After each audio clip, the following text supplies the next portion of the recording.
Today, I'm really excited to be joined by Levy Lorenzo. Levy is a composer, performer, percussionist, instrument designer, and audio engineer. And I'm sure I'm not listing all of his talents, but there are some of them. I've always been inspired by Levy's electronic music because it feels very alive and spontaneous. The first pieces of his that I discovered were for live electronics controlled by a joystick, which, as you can see, we'll see a little bit of today. But in my own practice, those pieces set the bar really high for how I want to feel connected and in control of electronic sounds when performing live. Levy is professor of creative technologies at the New School and a core member of the International Contemporary Ensemble.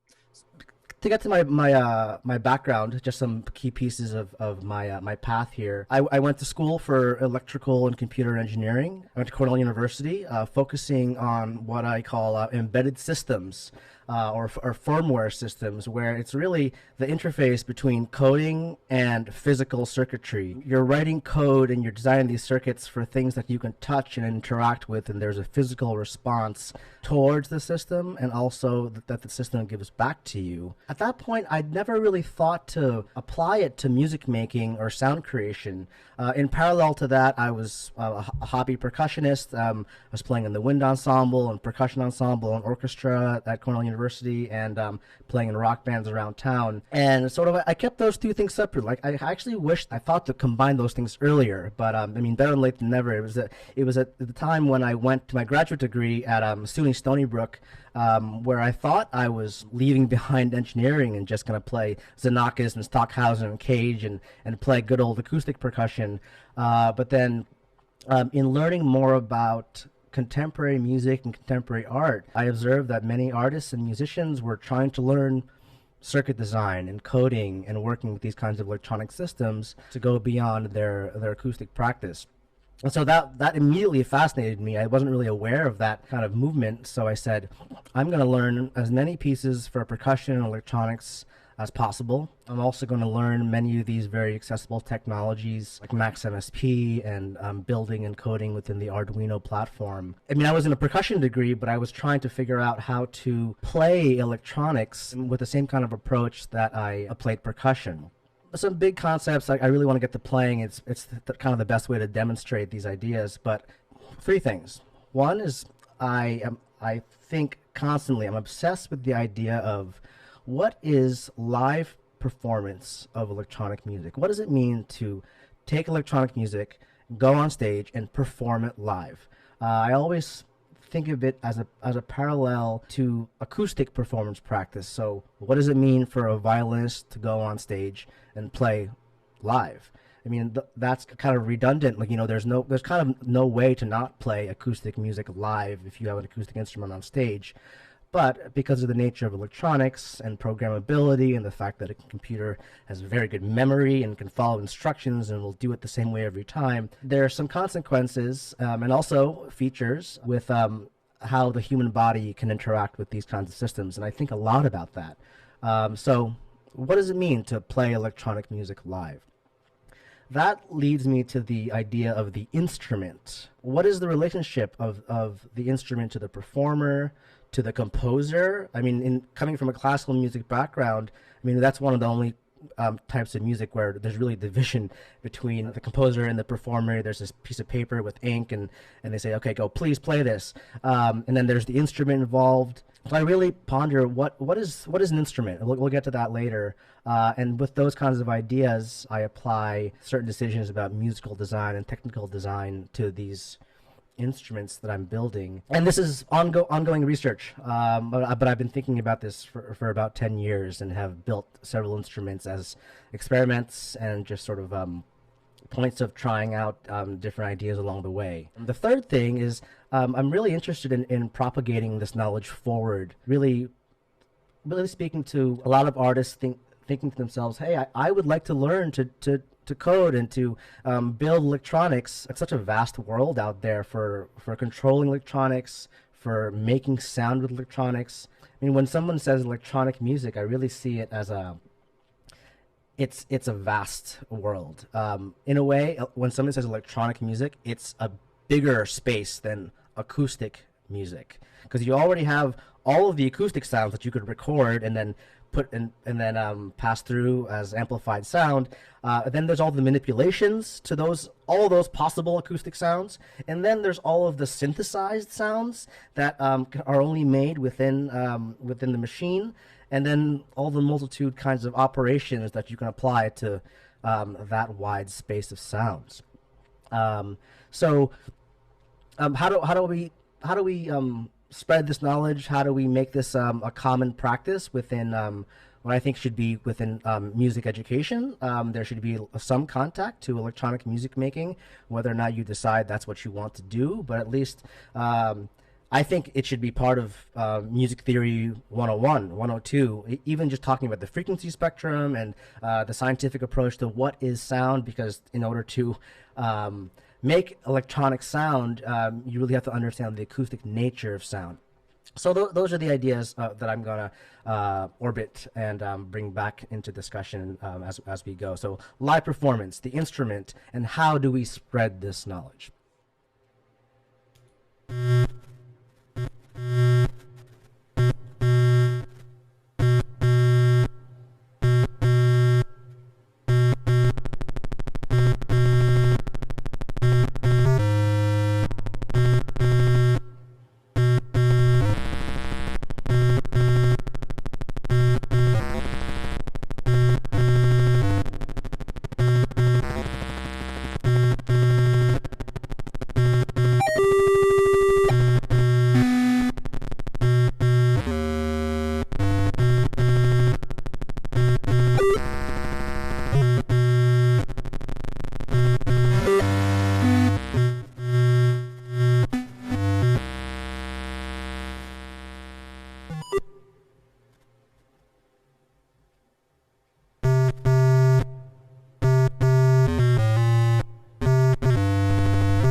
So, any questions just right off the bat, Jacob? Just to direct this a little bit. I mean, I have infinite things to say, but I just wanted to see what your response might be to in terms of just getting to the discussion. Yeah. Well, first of all, bravo. That was a great performance. I loved that. Oh, thanks, man. I mean, maybe a good way to start would just be to ask, what is this instrument? Yeah, absolutely. So it's kind of two instruments in one. So on the left here, I call this the Hex Oscillator, and then on the right here, and people can still see this camera, right? I call this the Binary Synth. And so there is no laptop involved. It's all standalone electronics, which I think is interesting because a lot of times with electronic music performance practice, there's always a laptop to manage, and if you're playing multiple pieces on the same kind of program, then do you open and close a patch or a program between pieces So, I mean, often I have different laptops for different pieces that go into different channels on the mixer, so I can just bring them in and out.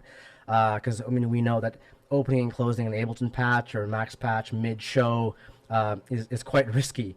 So it's interesting to me to find a standalone electronic system that's portable and also easy to or easier to teach somebody to build from scratch.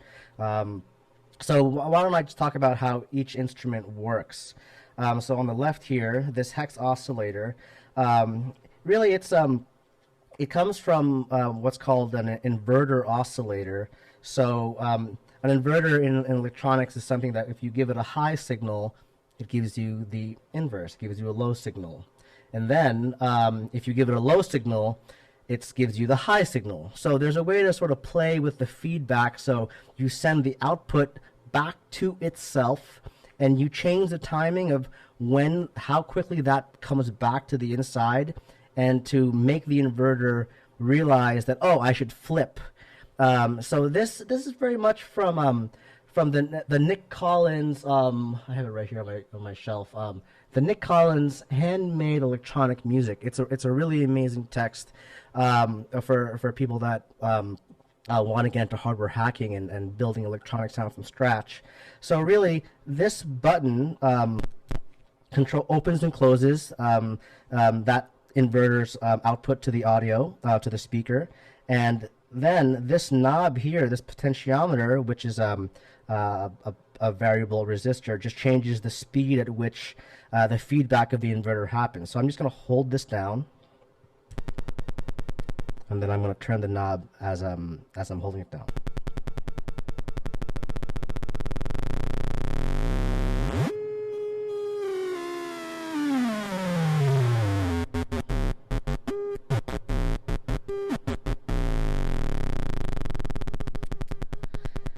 And so I called the Hex Oscillator because there are six of them, and all housed within this chip here that has 6 individual oscillators. So there's some circuitry that you build around it with resistors and capacitors to have the inverter sort of flip back and forth on itself. So I can really tune each button in real time for different pitches. So let me go ahead and tune each of them. And there's no right or wrong tuning. It's just as one wishes in terms of the music they're making. So let's stay with that one for this oscillator. Then I'm going to go one over to these. Okay.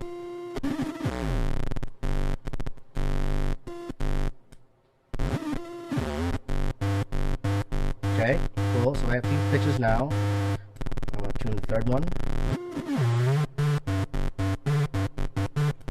The fourth one.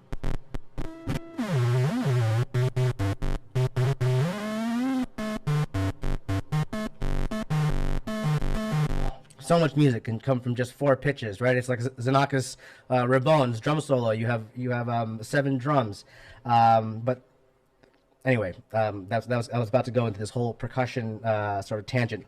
Let's keep it focused here on the instrument. You'll notice that there's only 4 knobs and 6 buttons, and I said this is the Hex Oscillator. So what is taking the place of the knobs? It is these photocells right here. I'm going to try to hold this closer to the camera. These guys. So photocells are one of my favorite electronic components. Basically, it responds to light. And just like with the knob, you can change the resistance, which changes the speed of the flow of electricity by turning this physical cylinder here. You can change the resistance and thus the flow of electricity by exposing these 2 little photocells to different amounts of light. So that's why I have my trusty headlamp here. I always travel with it. I recommend that everybody does so also.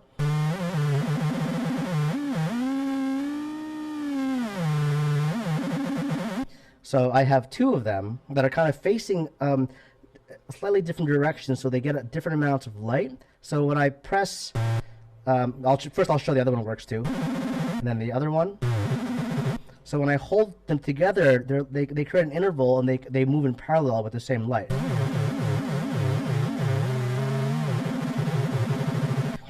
Now sometimes I perform this with my bicycle headlight that has the strobe function, so that gives it sort of a rhythmic quality. So that's the Hex Oscillator. And really, this is only about,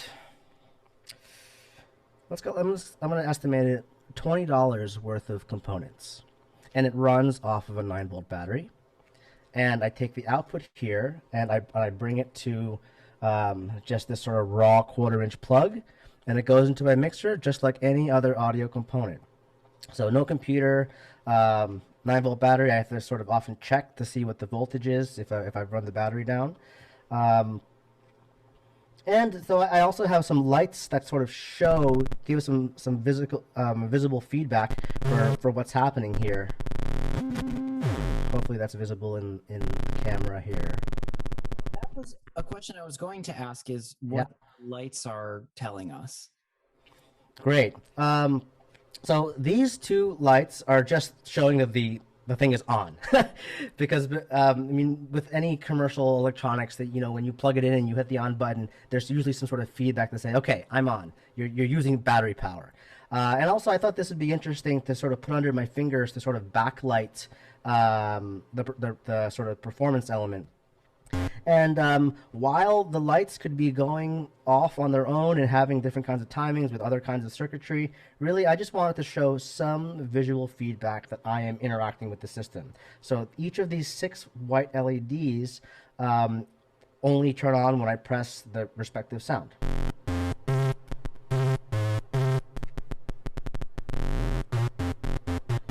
That's it. Nothing fancy. And then the same thing with this. A little bit less direct, but with this instrument.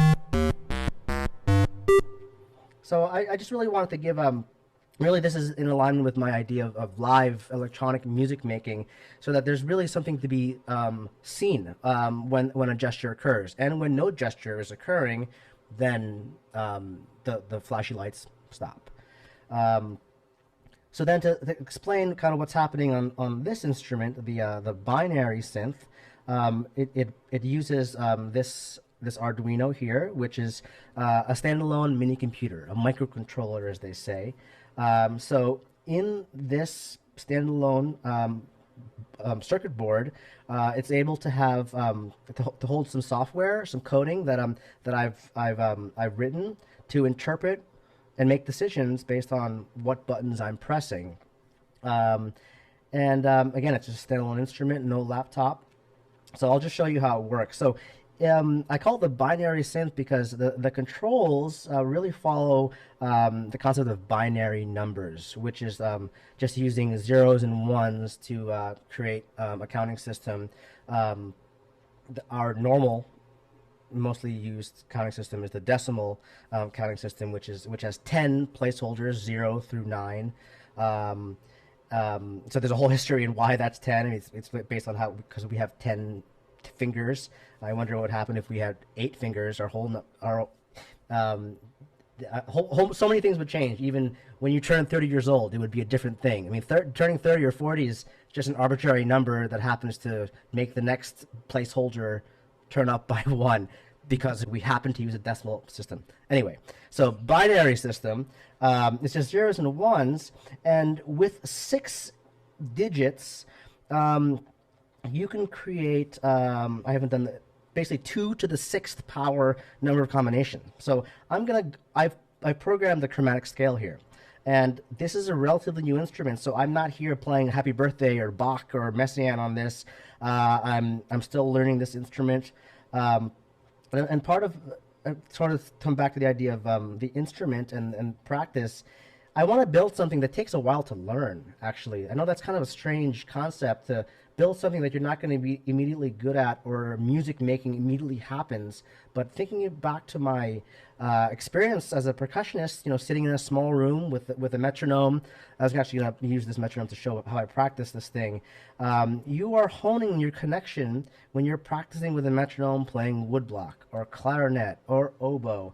There are certain rules and constraints and things that give the instrument identity. So it tells you that it does some things, but it doesn't do other things. So in designing what those features are, I'm thinking about what what do I want in an instrument? It's not an automatic music making machine. It's an instrument that allows for transparent control between the human and the sound, but it's really up to me to attempt to make music with it. So here's the fingering. I'm going to play a chromatic scale here.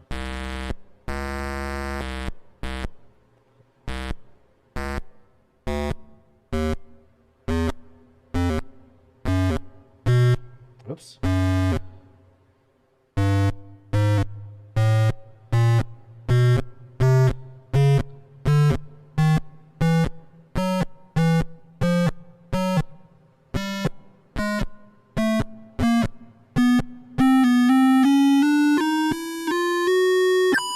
Oops. Then I'm gonna turn it down a little bit. Yeah, okay.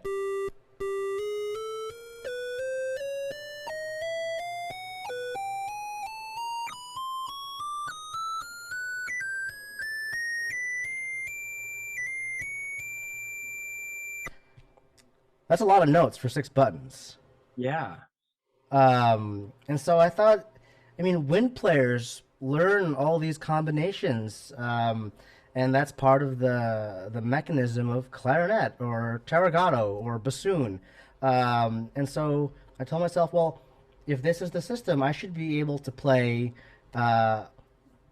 ascending D flat minor melodic scales, you know, and it goes back different. Anyway, all those things I should be able to do with this with practice. And it's just that I like the economy of the instrument. You have so many notes. Then if you expand this to 7 or 8 buttons, then it's 2 to the 8th power number of notes. That's really, it seems like part of this instrument design is that it challenges you to find what you're looking for, right? Because you could just make a bunch of buttons, right? Which, you know, and you could set it up to play the same notes. But it seems like what's really interesting here is that you have to sort of like learn the mystery of which combinations do certain things and challenge yourself to learn this new instrument, like you said. So I guess I'm kind of wondering how that, like what sort of musical possibilities come out of that challenge that you've found so far? Yeah, great question, great observation. I always parallel this to acoustic instrumental practice. I have defined what it does, and really, so I'll get to my second point about the instrument. So to me, an instrument is just something that allows us access to the basic parameters of sound. So pitch, loud soft, dynamics, timbre, timing or rhythm. And then so when you use those in particular combinations, and then if I'm talking about a violin here, that's kind of, nobody says that. Nobody talks about how the basic parameters of sound that a violin can do. It's like, yeah, you bow it faster or harder to make a loud sound, and then lighter to make a quiet sound. You can time the amount of contact you make on it to play rhythms. And so I try to build a system where that's the kind of thing that I have to learn and begin to develop a connection with. So when I built this, there was no music in mind. There's actually not something that I was searching for. I really kind of define a sound world, a language. I mean, there's a language of the oboe, there's a language of the violin, there's a space within those instruments exist, and there's also a space outside of that. And that's okay. We don't expect all acoustic instruments to do everything at all times, for sure. We know there's limitations. But then that's a concept with electronic music. I don't think it's a feature to be able to do all things at all times and play all sounds whenever you want. And actually that's, in terms of the learning process, it kind of negates the learning process if I can always change the programming of what a certain button combination does. I mean, really, there's a button, and I can make that button any sound. It can, we were talking about the electronic music space, which is I can make this birds or boys choir or trumpets or anything. So much. So the question of what do I make that button do is a really hard question. And when I decide what that button's going to do, I want to keep that button doing that same thing as long as possible. I mean, I could change it every day and say, wow, I'm playing and making these other kinds of controls, but I want to define a language that I have to learn, and then over time, I find music in that. And if it's transparent enough, if I gave this to you, Jacob, or any other musician, you would make different decisions and make different music with that. And I want to also design these so that there you don't really hit a ceiling very quickly. You can play this for 10 years, and then still continue to find new things with it. I really found that with the joystick instrument and this other laptop instrument that I'm going to play. I've been playing them for about 10 years, and I have not changed the mapping. That's another key word in instrument design. What input control does, or what input control creates what output result? And that really connects to, the name of the series, algorithmic sound. How do we write algorithms to create sound? And back to the idea of programmability and the nature of computers, you can say if this button is pressed, then there's an infinite possibilities of the consequent based on programming. But I really want to, for me, the algorithm isn't really happening in the electronics. The algorithm is the human. I want the human to put the intelligence in, but I want to create a platform. I want to create a transparent tool that accesses this sound world, not only sound world, but also like language lexicon of physical gestures. So I mean, I have to work on my finger chops and playing in this kind of configuration. Yeah. So this is kind of leading towards,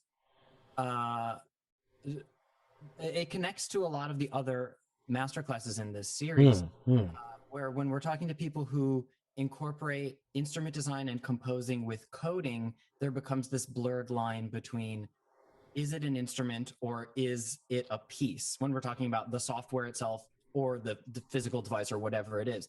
And people have, various people on the series have come down in different places on that spectrum, or really just want to be like, it's kind of both and it's kind of neither.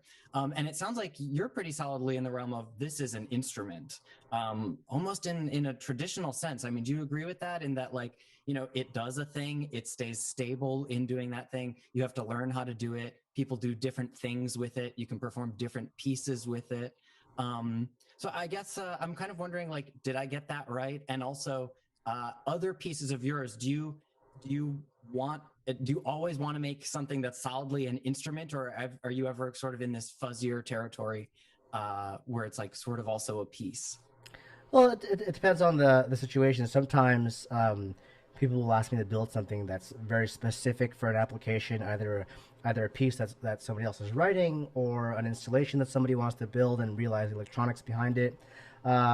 But with these devices that I make as my approach to performing electronics, I really think of it as an instrument. That's exactly right, Jacob. And I'm glad that other people are asking that question. Is this the piece, or is this an instrument where many pieces can come from, and pieces that we haven't even thought about yet? That's what I'm interested in. I want to teach people to make this. I want other people to practice this. I mean, really. Well, I was about to say that I'm the funny thing is I'm the best player of this on the planet, but I don't want that to be the case. I mean, I want other people to build this and play it, but that's actually not true. I teach a class at the New School called the Beep Lab Ensemble, where through logical steps of starting from very simple and gradually building on one building block to the next, students are able to arrive at building something like this, or even adapting it, and using different wiring to have different kinds of physical sort of interfaces. And so I've taught this for about 3 semesters now at the New School, and students are doing things that I never would have guessed that they would do. But it's so deep with music, because I really love, back to my third point, about learning and propagation of this knowledge. I love approaching a musician that doesn't know how to do any of this yet, but knows what music is, knows how to play an eighth note, knows how to listen and imagine music through another means, likely acoustic, and then teaching them some basic ways to control electronic sound. But then they already have this musical intuition and decision making that when they hear one beep, they're immediately saying, well, can I make a lower beep? Can I make two beeps? Okay, well then if I can make two beeps, so maybe I can make this like 6/8 Afro-Cuban rhythm. Sure, why not? All those things, and I've had the opportunity of working with non-musicians, say like engineers that will get to building this very, very quickly. But then when you say, okay, now you got two sine tones, go make a piece, go improvise for me, they don't have those kinds of ears and intuitions. So in terms of connecting like art and science, art and technology, there's a spectrum where you can land on different kinds of approaches on how to teach this. Is it you can teach these methods in a very engineering approach, or you can have a very simple engineering system and see how much music you could make from just one beep. Yeah, incredible. So I want to jump to an audience question now. Sure. It is from Felipe. I'm going to read it out. It's a bit of a long question, but I think it gets at a lot of great stuff. What are your thoughts on the aesthetics of instrument design? That is, the response that the audience might have with respect not only to the way you interact with the instrument, but also the way it looks, i.e., how complicated or easy it seems to use, how clear or confusing is the role of the different parts, how familiar or foreign does the instrument look, how predictable or unpredictable is the interaction prior to the performance, etc. Okay, I love that question. It's actually many questions in one, but really it's asking about the interface, the physical quality of it, the physical quality that connects to the performer, and also the physical quality that the audience experiences. Again, I'm going to do the thing that I'm doing the whole talk, comparing it to acoustic instruments. Let's say somebody,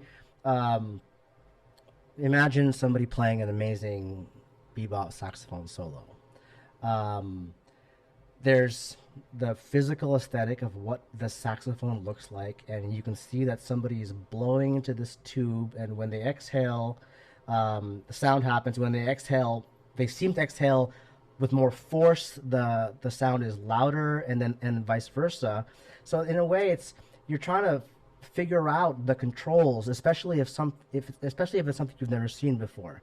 But if it's like, oh yeah, I've seen a violin many times, I've seen a saxophone many times, but you might not have seen this kind of thing many times. So you're trying to, it's a human nature to look at something and try to figure out the rules. So I'll choose one part first, as about how difficult it looks to the audience, or the sort of the mystery of the controls.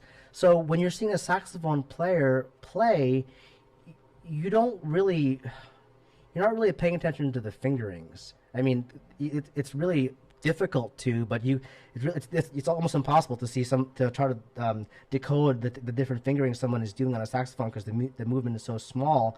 But you know that they have control over it. You can tell that there is intention, that it is an extension of them, and it's not. It doesn't just have a mind of its own. But with electronics, you're able to have it have a mind of its own. I can hit a button and it could kick off some sequence that I no longer have to take action with.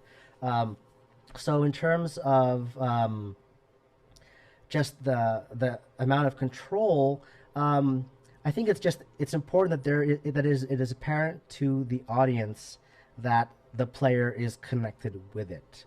I also think a lot about, let's say, the piano. If you can tell if someone sits down at the piano and begins to press the keys, that they have been playing this either for 20 years or for 2 months. There's a certain kind of familiarity, a certain kind of connection. That's one of the things you mentioned at the beginning, Jacob. This idea of connection. I really don't think that the audience has to fully understand all the different configurations and the different kinds of controls, but as long as the audience can tell that there's a human input for the sound, then that really creates a much stronger like live electronic experience. I mean, I was using a small looping pedal just to kind of grab onto things. Sure, that's fine. That's an electronic tool that's available to us. But I don't really use loops too much because then I find myself kind of forgetting about that loop was happening, and then when you kind of get back to it and you pull it out, yeah, you have to be really careful with using layers that you're not always connected with it. That's just my experience. But I just love the idea that the instrument is only doing something when the human is putting energy into it. So, I mean, that's redundant to say for any acoustic instrument. You know, the whole Newtonian conservation of energy. You know, if I like hit something hard, then that's a lot of force that's going to make this thing resonate more, so that it's going to be a louder sound. But those kinds of physical relationships don't really apply to electronics. I mean, if I like push this button really hard, it's not going to play any louder. So I have a volume pedal for this particular instrument. So even just the connection of dynamics, loudness is a really important consideration within electronic music. What's another part of that question that I might have glossed over? I mean, it's a great question. I love it. So the amount of control, the kind of complexity. Anything else from that? Also asked about kind of just generally the visual aesthetics of the instrument, and maybe a question I had related to that is when you're performing in maybe a larger venue or whatever, but how important is it for you to set up your performance setup so that people can see what you're doing, and what are some strategies you have to shape that? Yeah. I mean, this instrument here, I very easily could, let's say, take a sphere, like a basketball, sure, and cover it with the buttons in a way that my hands lay on it, so that I have five buttons under each finger, and then I can have knobs nearby. The interface, there's a lot of possibilities, and it's just up to the designer. For me, I like to keep things very minimal. And even just that, you can see how I've sort of nested these buttons to go up and down, just for me to sort of keep track on whether I'm the third one or the fourth one. And even on this instrument, the two middle ones I kind of bring in, because I noticed that if I'm playing it like this, my index fingers are shorter than my middle and ring, so I kind of want to build it back. So really, I just think about how my hands feel on it. And if I'm playing, say, like the halftime show at the Super Bowl or something, yeah, the people in the upper levels of the audience are not going to see what I'm doing. But I think as a whole body experience, people can see that there is a connection. But again, so there's the possibilities of the physical gesture and connecting that to sound. It's so exploded now. It's in a great way that, yeah, I can make these buttons 4 times bigger and have to move around much more to play them. Then the physical language is different. I mean, then there's many little stories that pop up on Instagram or news feeds of, now somebody's made a piano out of watermelon slices or out of bananas. Oh, isn't that amazing? It's the next generation of music making. Sure. There's a lot of possibilities. So I would say for someone that's building an instrument, maybe the person that's asking the question, just find something that's personal to you, that allows you to get straight to the music. I mean, if I were to take this and let's say, okay, it was Easter last week, I'm going to make little colorful Easter eggs and organize them a certain way, and then when I turn an egg here to have press the button, that's possible, but that's not interesting to me at this point. But if someone says, hey, can you make an interface out of Pringles cans, which is actually, it's happened. An advertising agency said, can you make an electronic instrument out of Pringles cans? And we're going to make a commercial with this. And so sometimes that external interface requirements are defined from the beginning, and then you design the internal electronics around that. But again, in terms of acoustic systems versus electronic systems, the connection between the physical action and the physical gesture and the sound, it's a whole other league now. There's so many ways so many decisions to make, and I think it's there's no right or wrong. It's just what's personal to you as a performer, as an artist, and what you want them to see. Great. Yeah, that's all. That's really interesting. I have one more follow-up question kind of in this realm of things, but then I want to make sure we get to your next performance while we still have time. Sure. One of another kind of theme that's come up in a lot of these master classes is strategies for making a performance really reliable, to that when you have like a big important gig, we want to make sure that it's, you can play the right things, right? And we've talked, with different instrument designers and coding designers and things like that about strategies for making the instruments and the pieces really reliable. But your setup is really interesting to me in that it seems like I said before, the challenge of it is a huge part of it. So that also opens up the possibility of, not being able to play it well. So I don't know, what are your thoughts on that? And do you have any strategies for like making sure that your next performance is going to be exactly what you want it to be? That question can also apply to acoustic music. Of course, let's say I'm working on a marimba solo or a vibraphone solo, or someone's trying to play a Debussy recital on piano. How do you prepare? One obvious thing is practice, right? And so with acoustic instruments, there's already there's a system that you can rely on. That when you press a key on the piano, it's going to work. With the mechanisms within the piano are going to work. But as an electronic instrument designer, you are responsible for that whole signal chain and control chain of starting with an action and then ending up at a sound result. So it's really setting it up and having a consistent practice setup, and so that all the things that could go wrong, you've encountered them already, and you know how to avoid them, and why things have gone wrong.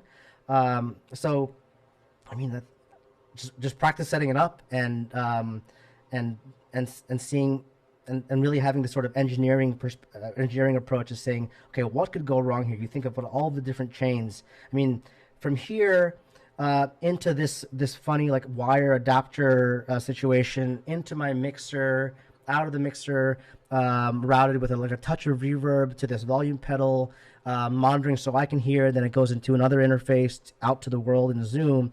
I've had to practice that a lot, so that when it's time to play, I can just get to the music. But then getting to the music is a whole other conversation. I mean, I'm not reading sheet music or a score here. So then this even touches the idea of improvisation.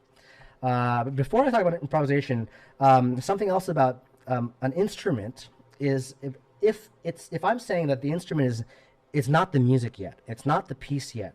So an instrument, a successful instrument should be able to play good music and bad music, right? That's then once the instrument is there, then we decide what to do with it. And so I have a lot to learn on this instrument. I mean, I do a lot of like rhythmic practice with it. I mean, so I'll just do this really quickly. So something that I do is I'll literally play a metronome, play with a metronome here. Can you guys hear that? Yeah, yeah. Okay, so something super simple. Back to acoustic music practice. So, okay.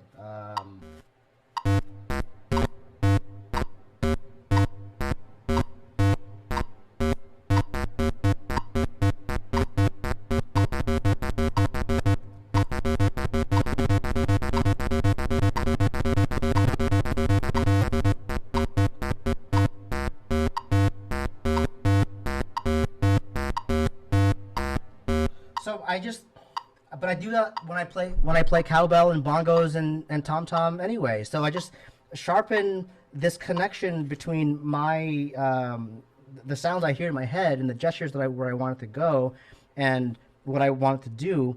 But the idea of preparing for improvisation on electronics versus preparing for electronics on drum set or vibraphone, it's in the same realm, but with the idea of this accumulated learning over time, which is redundant to say on acoustic instruments. The piano is always going to sound a certain way when you press that note. The violin's going to sound a certain way when you do this certain action. Over time, I learned to begin to speak in a more complex internal language about what that instrument can do and say, and then I find other things to do with it. And then you make mistakes. You discover things that you didn't expect to discover. Then you know the instrument well enough that you can catch that and develop it and do variations on it, or purposely move away from it and then come back to it.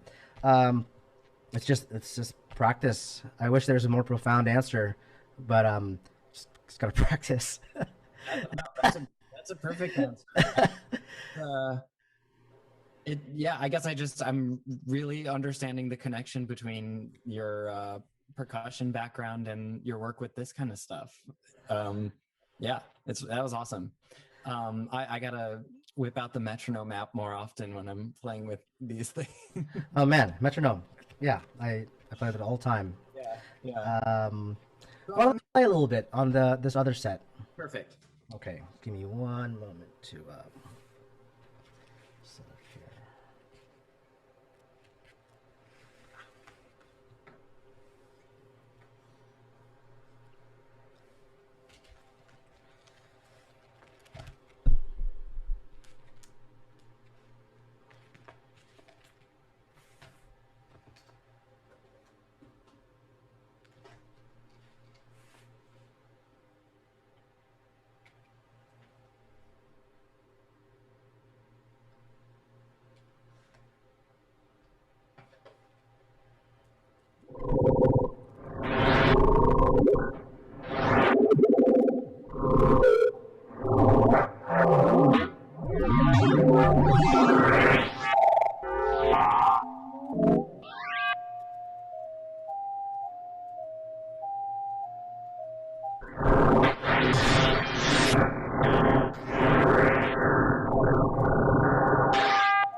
All right. All right. Hell yeah. That was awesome. Thanks. Maybe, so we've got about 10 minutes left.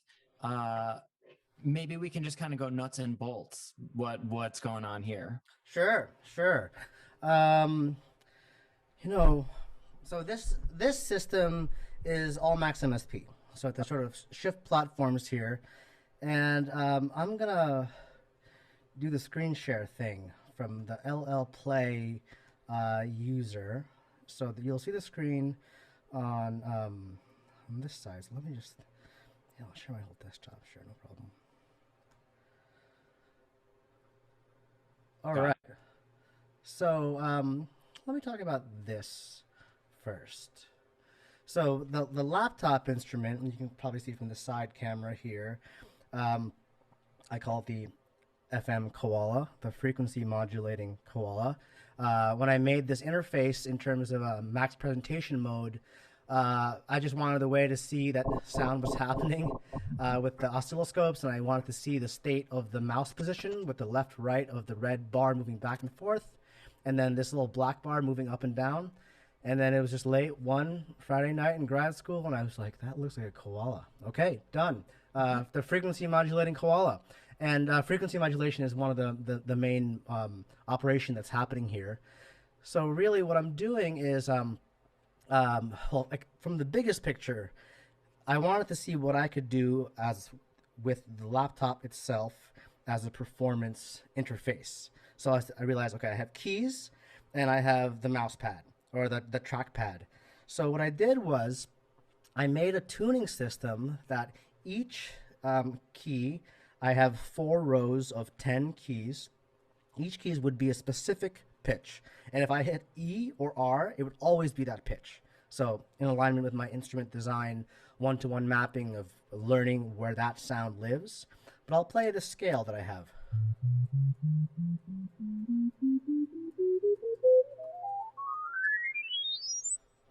So I could have made it the normal 12-note tuning, but I chose not to. And I spent a lot of time thinking about why 12 logarithmic steps within an octave. And it has to do with the harmonic series and then equal temperament, all these things. Then I said, I'm going to go one step further. I want to go to the next harmonic, which is the octave and a fifth.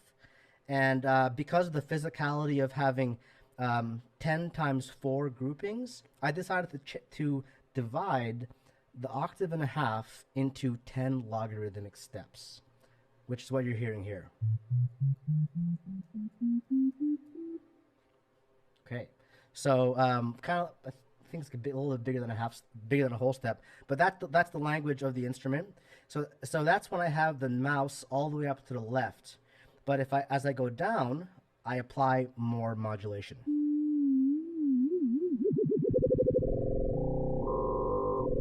So I can do that for every note.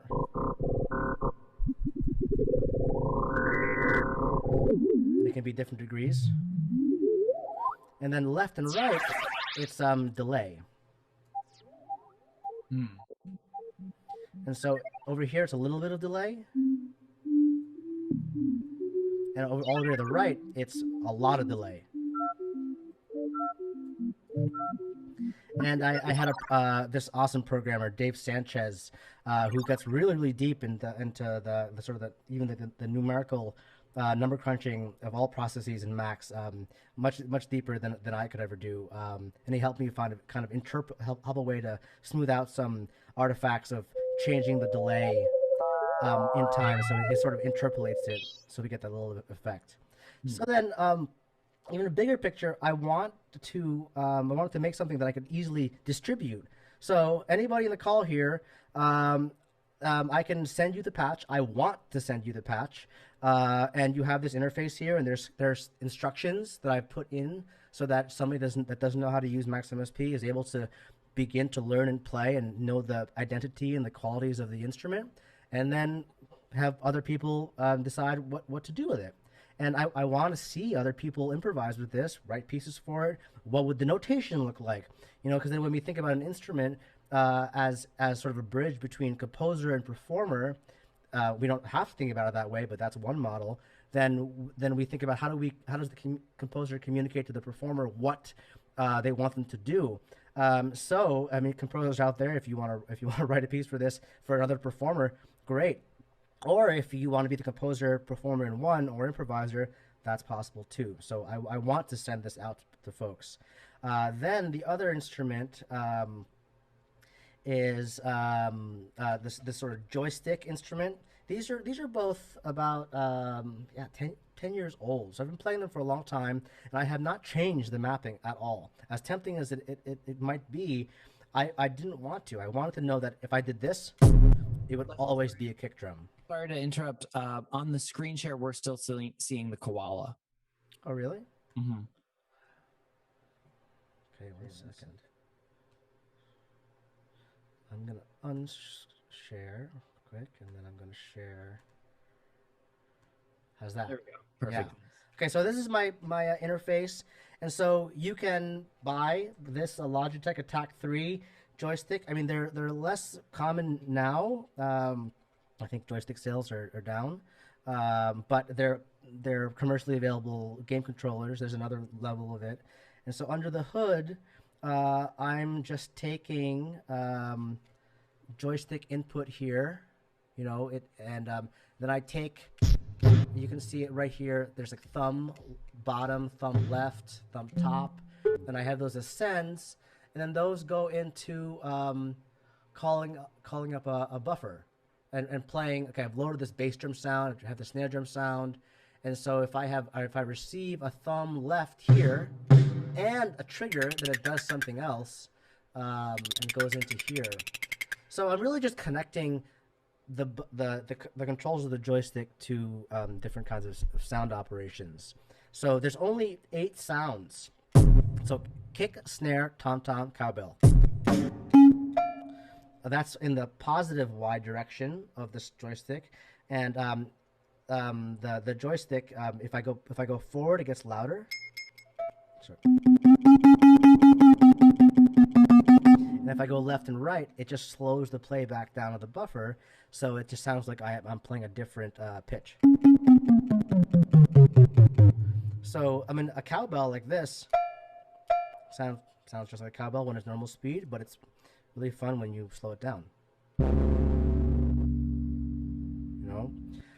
And then on the back side, I have some longer sounds. So low sine tone, high sine tone, a sort of a fuzzy phaser tone, and then a triangle.